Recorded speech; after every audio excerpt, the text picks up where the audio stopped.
ቅርሶቹ አይጠፉም ወይ የሚል ስጋት አለባቸው። ከኢትዮጵያ በተለያየ ዘመን የተወሰዱ ቅርሶች አስመልሰናል እንኳን ልናጠፋ። ማይስ ቱሪዝም ምንድን ነው? በአመት 10.9% ስራ የሚገኘው ከቱሪዝም ሴክተር።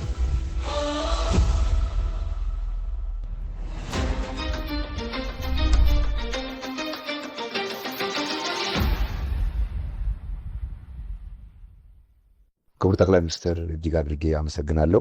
ሄኖክ ስዩም እባላለሁ። ኢትዮጵያ የቱሪዝምና የአካባቢ ጥበቃ ጋዜጠኛ ነኝ።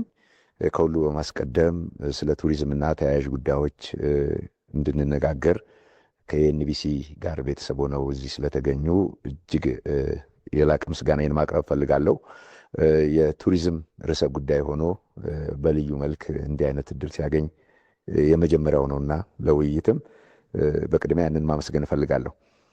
እንደው ለመነሻ እንዲሆነን የመጀመሪያ ጥያቄ ባደርገው ብዬ ያሰብኩት አሁን መንግስት የቱሪዝምን ኢኮኖሚ እንደ አንድ ምሰሶ ወስዶ በርካታ መዋለ ንዋዮችን እያፈሰሰ ይገኛል። ከዛ ጋር ተያይዞ አንዳንድ ሰዎች ሌሎች ጠንካራ ዘርፎች አሉ፣ እዚህ ላይ ይሄ ሁሉ ብር ለምን ይባክናል፣ ይሄ ሁሉ ነገር ለምን ይሰራል የሚል ሀሳብ ያነሳሉ እና ይሄ ሁሉ ልፋት፣ ይሄ ሁሉ ድካም፣ ይሄ ሁሉ ስራ ለቱሪዝም ለምን? ከዚህ እንጀምር እስቲ። ለቱሪዝም የተሰጠው ትኩረት መነሾ ራዕያችን ነው። ራዕያችን የበለጸገች፣ የተለወጠች፣ የተከበረች፣ የተወደደች ሀገር ሰርተን ለልጆቻችን ማስረከብ እንሻለን። እነዚህን ታላላቅ ህልሞች ለማሳካት ኢትዮጵያ ምን በጀዋለን፣ ምን ብትሰራ፣ ምን ላይ ኢንቨስት ብታደርግ ባጠረ ጊዜ ውስጥ በኢንቨስትመንቱ ልክ ሪተርን ኦን ኢንቨስትመንት አግኝታ ለልጆቿ የምታስበውን መሰረት መጣል ትችላለች የሚል ሰፋ ያለ ጊዜ ወስደን ስንመክር፣ ስንዘክር፣ ስንፈትሽ ነበር።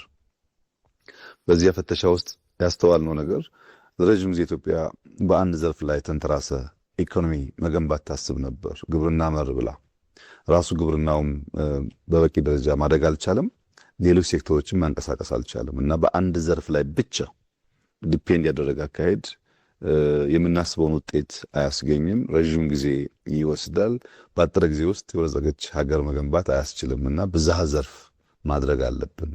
ዘርፎቹ ግን የሚሰናሰሉ የሚተሳሰሩ፣ አንዱ ለአንዱ ግብአት የሚሆን አድርገን ብንሰራ ኢኮኖሚያችንን ልናነቃቃ እንችላለን የሚል እምነት ነበረን። በዚያው መንገድ ነው ብዙ ዘርፎች ሲታዩ ከመረጥናቸው 5 ዋና ዋና ዘርፎች አንዱ ሆኖ የወጣው ቱሪዝም ነው። የተመረጠበት ዋናው ምክንያት ዓለም ላይ በቱሪዝም ሴክተር የሚንቀሳቀሰው ሀብት መጠን በጣም ከፍተኛ ነው። በየዓመቱ 12.6 ትሪሊየን ገደማ ዶላር ሀብት በቱሪዝም ዙሪያ ይንቀሳቀሳል። ይሄ ትልቅ ሀብት ነው። ከዚህ ሀብት ኢትዮጵያ ምን ያክል ትቋደሳለች፣ አፍሪካ ምን ያክል ትቋደሳለች የሚለው ደግሞ ቁልፍ ጥያቄ ነበር። ለምሳሌ አሜሪካን ብንወስድ በአመት እስከ 215 ቢሊዮን ዶላር ታገኛለች። ስፔንን ብንወስድ እስከ 107 ቢሊዮን ዶላር ታገኛለች። ታይላንድን ብንወስድ እስከ 95 ቢሊዮን ዶላር ታገኛለች። እዚህ አፍሪካ ውስጥ እንኳን ግብጽ እስከ 14-15 ቢሊዮን ዶላር ታገኛለች።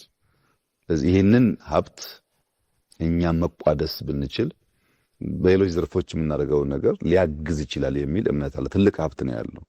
ሁለተኛ የጎብኝ መጠን እንደው ከተለያየ የዓለም ክፍል ወስደ ብታይ አውሮፓ ላይ ለምሳሌ ፈረንሳይን ብትወስድ በአመት እስከ 102 ሚሊዮን ሰዎች ፈረንሳይን ይጎበኛሉ። የህዝብ ብዛቱን የሚበልጥ ሰው ነው የሚጎበኘው። ሜክሲኮ ብትሄድ ወደ 97 ሚሊዮን ሰው ይጎበኛል ከሰሜን አሜሪካ ውስጥ። ወደ ኤዥያ ብትሄድ ማሌዥያ ብቻ 39-40 ሚሊዮን ሰው በአመት ይጎበኛል። ወደኛ አህጉር ስትመጣ አፍሪካ ላይ ሞሮኮን ብትወስድ 19-20 ሚሊዮን ገደማ ሰዎች በአመት ሞሮኮን ይጎበኛሉ።